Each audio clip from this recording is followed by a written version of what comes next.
नमस्कार विद्यार्थी मित्र मैत्रिणींनो, केसागर पब्लिकेशनच्या केसागर करिअर अकॅडमी युट्यूब चॅनलवरती तुमचं पुन्हा एकदा स्वागत आहे। राज्यसेवा पूर्व परीक्षा 2026 आणि राज्यसेवा मुख्य परीक्षा 2025 दोन्ही परीक्षा देणाऱ्या विद्यार्थ्यांसाठी ही लेक्चर सिरीज अतिशय महत्त्वपूर्ण आहे। तर डिस्क्रिप्टिव्ह पॅटर्न अनुसार होणारी पहिलीच मुख्य परीक्षा आणि तुमची राज्यसेवा पूर्व 2026 याच्यामध्ये तुमचा जो पॉलिटी सब्जेक्ट आहे डिस्क्रिप्टिव्ह साठी जीएस पेपर 2 आणि पूर्व साठी तुमचा पॉलिटी। तर याच्यासाठी तुम्हाला इथं वन स्टॉप सोल्युशन जे तुमच्या येणाऱ्या मेन्स साठी आणि पूर्व परीक्षेसाठी आणि 2026च्या मेन्स साठी पण polity of India with special reference to Maharashtra हे पुस्तक अशा पद्धतीने डिझाइन केलंय की जिथं तुम्हाला पूर्व सोबतच मुख्य परीक्षेसाठी सुद्धा खूप जास्त इथं कंटेंट दिलं जात आहे। परंपरागत वर्णनात्मक परीक्षेसह वस्तुनिष्ठ प्रश्नांच्या तयारीसाठी उपयुक्त असा एकमेव संदर्भ पुस्तक तुम्हाला केसागरच्या ऑफिशियल वेबसाईट वरती मिळेल किंवा तुम्ही Amazon फ्लिपकार्ट वापरत असाल त्याच्यावरती मिळेल किंवा तुम्ही पुण्यात असाल तर केसागरच्या बुक हाऊसला भेट देऊन पुस्तक परचेस करू शकता। बाकी काही शंका असतील तर तुम्ही डिस्क्रिप्शन बॉक्स मध्ये केसागरचा पब्लिकेशनचा नंबर मिळतो त्या नंबरवरून तुम्ही तुमच्या शंका विचारू शकता। ठीक आहे, तर 2 डेमो सेशन या पुस्तकावरती मी तुम्हाला दिलेली आहेत। हे तिसरं सेशन आहे। तिसरा टॉपिक येतो याच्यामध्ये भारतीय राज्यघटनेची मूलतत्वे। याच्यामध्ये आपल्याला माहिती आहे पूर्वी सुद्धा आपण वस्तुनिष्ठ परीक्षा देत होतो, त्याच्यामध्ये भारताच्या राज्यघटनेमध्ये आपल्या घटनेची निर्मिती कशी झाली याच्यावरती आयोगाने वारंवार क्वेश्चन विचारलेले आहेत। आता सुद्धा विचारले जाणार आहेत रिटर्न साठी पण आणि एमसीक्यू फॉर्मॅट मध्ये पण। ठीक आहे, आता एमसीक्यू फॉर्मॅट मध्ये तुम्हाला काय विचारतील, घटना कधी स्वीकृत झाली, बरोबर, घटनेच्या राज्यघटनेवर स्वाक्षरी कोणी केली, कधी घटना अंमलात आली। ओके, क्लिअर, अशा पद्धतीचे क्वेश्चन हे रिपीट होणारच आहेत। लक्षात घ्या की बाबा घटना जी आहे ती 26 नोव्हेंबर 1949 ला स्वीकृत झाली, राजेंद्र प्रसाद यांनी स्वाक्षरी केली, 26 जानेवारी 1950 पासून अंमलात आली म्हणून प्रजासत्ताक दिन म्हणून साजरा केला जातो। 26 जानेवारी या दिवसाला महत्व आहे किंवा 47 पूर्वी पण स्वातंत्र्य दिन म्हणून साजरा केला जात होता। ओके, तर हे रिपीट होणारे कंटेंट आहे। पण एमसीक्यू मध्ये आपल्याला इतकं काही तारखा वगैरे प्रॉपर म्हणजे 4 ऑप्शन असायचे, बरोबर, आता तुम्हाला हे सगळं लिहिता आलं पाहिजे। तर सर्वप्रथम 1930 मध्ये लक्षात घ्या 26 जानेवारी रोजी भारताचा स्वातंत्र्य दिन साजरा केला गेला। ठीक आहे, इथे लक्षात ठेवा कधी 1930 मध्ये। ठीक आहे, ओके, तेव्हापासूनच 26 जानेवारी रोजी काय झालं, देशभरातील कोट्यावधी लोक जी आहेत ना ती देशाला ब्रिटिशांच्या जोखडातून मुक्त करण्यासाठी काय करत होते, जाहीरपणे स्वातंत्र्याची प्रतिज्ञा करत होते। ठीक आहे, काही पाऊल खुणा म्हणून तुम्हाला इथे दिलेले आहेत की आमचे राजकीय भवितव्य आम्ही ठरवू असा आग्रह 1922 पासून कोणी धरला होता, तर महात्मा गांधीजींनी धरला होता। आता हे जे कंटेंट आहे ना हे तुम्हाला रिटर्न साठी खूप जास्त महत्वाचं आहे। इतर पुस्तकामध्ये तुम्हाला हे कंटेंट मिळणार नाही, लक्षात घ्या। तर स्वातंत्र्य ही ब्रिटिश संसदेने दिलेली भेट असू नये आणि भारतीयांनी व्यक्त केलेली ती उद्घोषणा असायला हवी अशी धारणा महात्मा गांधीजींच्या या वक्तव्यामागे होती की आमचे राजकीय भवितव्य आम्ही ठरवू, बरोबर। मग सायमन कमिशन आपण पाठीमागे बघितलं होतं, सायमन कमिशनला अपयश आलं, बरोबर, सन 1927 ते 29। त्याच्यानंतर राऊंड टेबल कॉन्फरन्स आपण बघितला होता, लंडन मधल्या 3 राऊंड टेबल कॉन्फरन्स 30, 31, 32 याच्यामधून काय झालं, घटना समितीच्या स्थापनेची मागणी जी होती ना ती इथं मूळ धरू लागली। कोणत्या घटनेमुळे काय घडलं हे आपल्याला इथे लक्षात ठेवायचं। ओके, 1934 मध्ये काय झालं बघा, पंडित जवाहरलाल नेहरूजींनी राजकीय आणि राष्ट्रीय दृष्टीने पाहता भारतीय जनतेनेच भारताचे भवितव्य ठरवले पाहिजे आणि आपली घटना बनवण्याचे पूर्ण स्वातंत्र्य त्यांना असलं पाहिजे आणि अधिकाधिक विस्तृत पायावर निवडलेली घटना समिती हे कार्य करू शकेल। आता असे उद्गार जे आहेत ना असे उद्गार तुम्ही रिटर्न मध्ये लिहिले पाहिजे। ठीक आहे, काहीतरी वेगळं म्हणून, लक्षात आलं। म्हणून ही पुस्तक कशासाठी इम्पॉर्टंट आहे की अशा पद्धतीचे उद्गार, आता घटना समिती घटना निर्मितीमध्ये हे पर्सन खूप जास्त इम्पॉर्टंट होते, जस की नेहरूजी असतील, राजेंद्र प्रसाद असतील, MK गांधीजींची त्याच्यामध्ये भूमिका असेल, भले ते घटना समितीमध्ये नसतील। ठीक आहे, तर त्यांचे उद्गार तुम्हाला इतर पुस्तकामध्ये मिळणार नाहीत जे या पुस्तकामध्ये मिळतात, लक्षात आलं। तर रिटर्न साठी हे पुस्तक कसं महत्वाचं आहे ते आपण इथं पाहत आहोत। Okay, clear. तर भारतीय राज्यघटनेची मूल तत्वे, त्याच्यानंतर बघा इथं तुम्हाला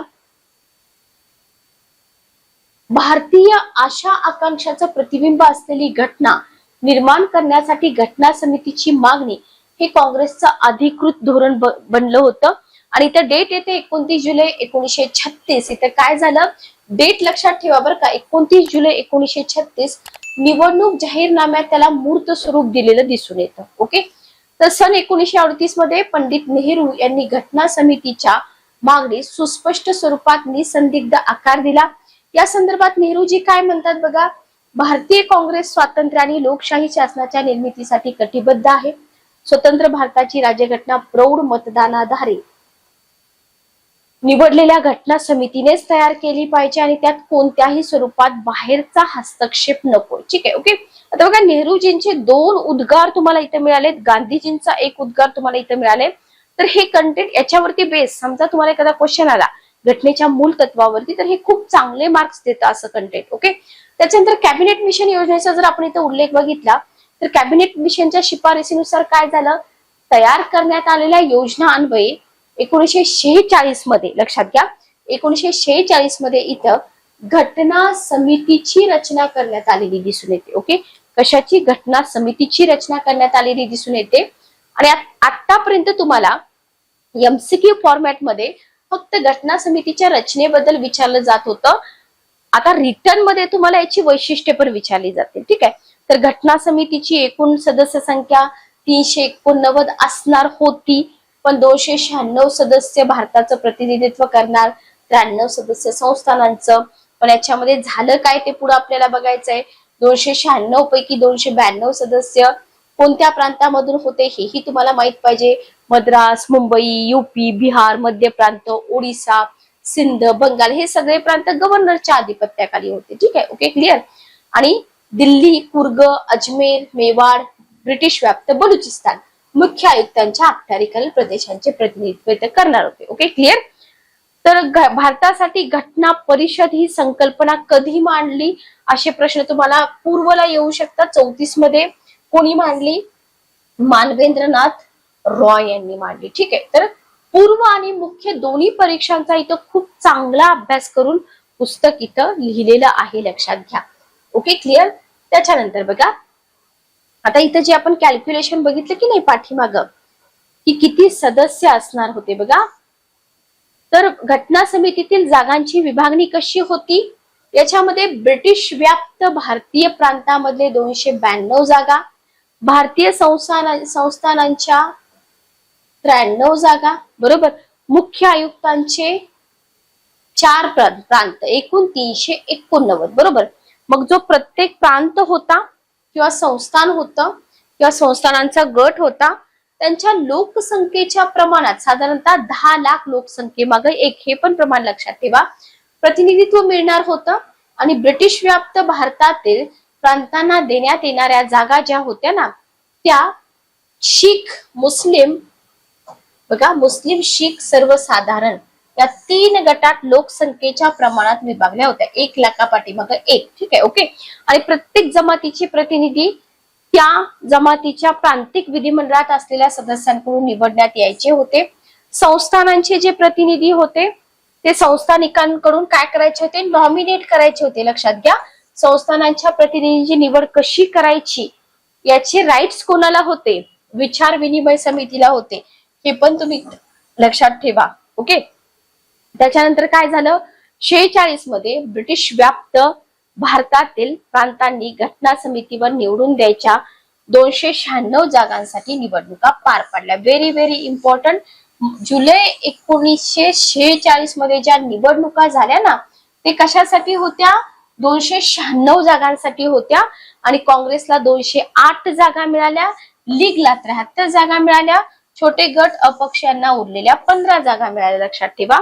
आणि एकूण 93 सदस्य. आता आपल्याला माहितीये की याच्यामध्ये जे 93 सदस्य होते ना, ते संस्थानिकांचं प्रतिनिधित्व करणार होते. पण झालं काय माहिती का, ह्या संस्थानांनी किंवा संस्थानिकांनी घोळ घातला की आम्हाला घटना समितीच्या बाहेरच राहायचंय, बरोबर. त्याच्यामुळे या 93 जागा ज्या होत्या ह्या रिकाम्या राहिल्या. आणि लीगनं काय केलं, मग आपल्याला माहिती, लीगने इथं पुढं स्वतंत्र पाकिस्तानची मागणी धरली आणि घटना समितीच्या कामकाजावर बहिष्कार पण टाकला.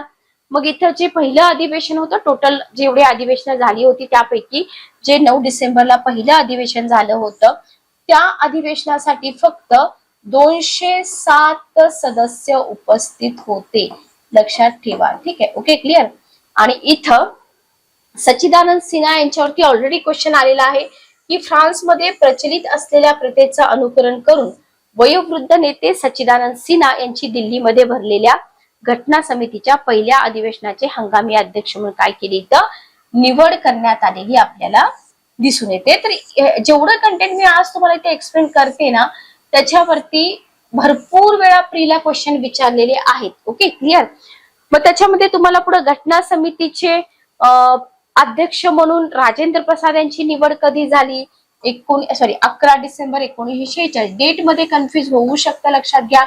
त्याच्यानंतर बघा 25 जानेवारी 47 ला एच.सी. मुखर्जी उपाध्यक्ष म्हणून आले, बरोबर. पुढील काळात घटना समितीला 2 उपाध्यक्ष, सुरुवातीला 1 उपाध्यक्ष होते, पण पुढील काळामध्ये 2 उपाध्यक्ष असतील असं ठरवण्यात आलं. आणि त्याच्यानुसार 16 जुलै 1947 रोजी V.T. कृष्णमाचारी यांची सुद्धा घटनेचे उपाध्यक्ष म्हणून निवड करण्यात आली. ठीक आहे, आधी फक्त एच.सी. मुखर्जी होते, त्याच्यानंतर V.T. कृष्णमाचारी पण आले. 29 ऑगस्ट 1947 मसुदा समितीचं गठन करण्यात आलं. डॉक्टर बाबासाहेब आंबेडकर यांची घटना समितीच्या मसुदा समितीचे अध्यक्ष म्हणून निवड केली. आणि BN राव सल्लागार म्हणून, याच्यावरती ऑलरेडी क्वेश्चन आलेला आहे. त्याच्यानंतर 13 डिसेंबर 1946 उद्दिष्टांचा ठराव, याच्यावरती पण क्वेश्चन आलेले आहेत, लक्षात घ्या. वारंवार रिपीट होणारं हे कंटेंट आहे. Okay clear. मग हा जो ठराव होता ना, उद्दिष्टांचा ठराव, याच्यामधून काय मंजूर केलं ते तुम्हाला माहित पाहिजे. तर इथे बघा घटनेची आता डेट विचारत होते, ते आता विचारतील का नाही. आता तुम्हाला विचारतील की हा जो उद्दिष्टांचा ठराव होता ना, तर याच्याद्वारे भारतीय घटनेची मूलभूत तत्वे, याला मी 1 नंबर देते. आणि भारतीय घटनेचं स्ट्रक्चर याचं दिग्दर्शन केलं गेलं. Very very important. 22 जानेवारी 1947 उद्दिष्टांबाबतचा ठराव जो होता तो आपल्या घटना समितीने इथं मंजूर केलेला दिसून येतो. ठीक आहे. सुरुवातीला काय झालं बघा, संस्थानांचे प्रतिनिधी घटना समितीपासून अलिप्त राहिले होते, पण नंतर त्यांच्या भूमिकामध्ये काहीसा बदल झाला. आणि 28 एप्रिल 1947च्या स्थितीनुसार जयपूर, बिकानेर, बडोदा, उदयपूर, रेवा, पतियाला अशी 6 संस्थानं घटना समितीत सहभागी झाली होती. पुढे देशाची फाळणी प्रस्तावित करण्यात आली. 3 जून 1947 माउंट बॅटन योजना मान्य केली. आणि बहुतेक सर्व संस्थानांचे प्रतिनिधी घटना समितीमध्ये इथं आपल्याला सहभागी झालेले दिसून येत आहेत. मुस्लिम लीगच्या भारतीय प्रदेशातील प्रतिनिधींनीही घटना समितीमध्ये प्रवेश केलेला आपल्याला इथं दिसून येतो. ठीक आहे, ओके. 1947 भारताच्या स्वातंत्र्याच्या कायद्यानुसार काय झालं, घटना समिती सार्वभौम दर्जा प्राप्त झाला. याच्यावरती ऑलरेडी क्वेश्चन आलेला आहे.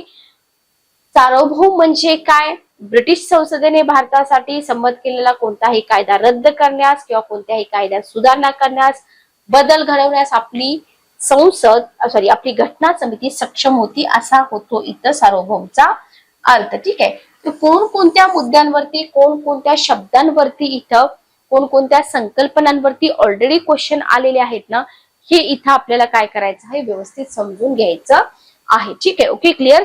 त्याच्यानंतर बघा 1947च्या भारताच्या स्वातंत्र्याच्या कायद्यानुसार काय झालं, भारताच्या घटना समितीसच आता भारताच्या विधिमंडळाचा दर्जा. तर हा जो विधिमंडळाचा दर्जा आहे, याच्यावरती पण प्रीला क्वेश्चन होता. विधिमंडळाचा दर्जा म्हणजे काय, तर इथं समिती एकाच वेळी घटना समिती आणि भारताची राज्यघटना तयार करणार होती आणि भारताचं विधिमंडळ या नात्याने काय करणार होती, देशासाठी अन्य कायदे पण संमत करणार होती. तर हे 2 पॉइंट आहे ना, हे 2 पॉइंट इथं व्यवस्थित लक्षात ठेवा. Okay clear.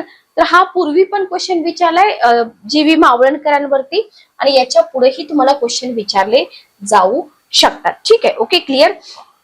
तर बघा आता हे जे आपण सगळं बघितलं, तर हा आपला टॉपिक कोणता होता, हा आपला टॉपिक आहे, एकच मिनिट थांबा.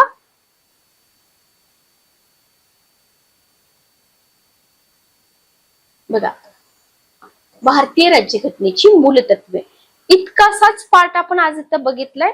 असेच प्रत्येक टॉपिक लक्षात घ्या, तुमच्या प्री प्लस मेन्स हेतून इथे डिझाईन केलेले आहेत. लक्षात आलं.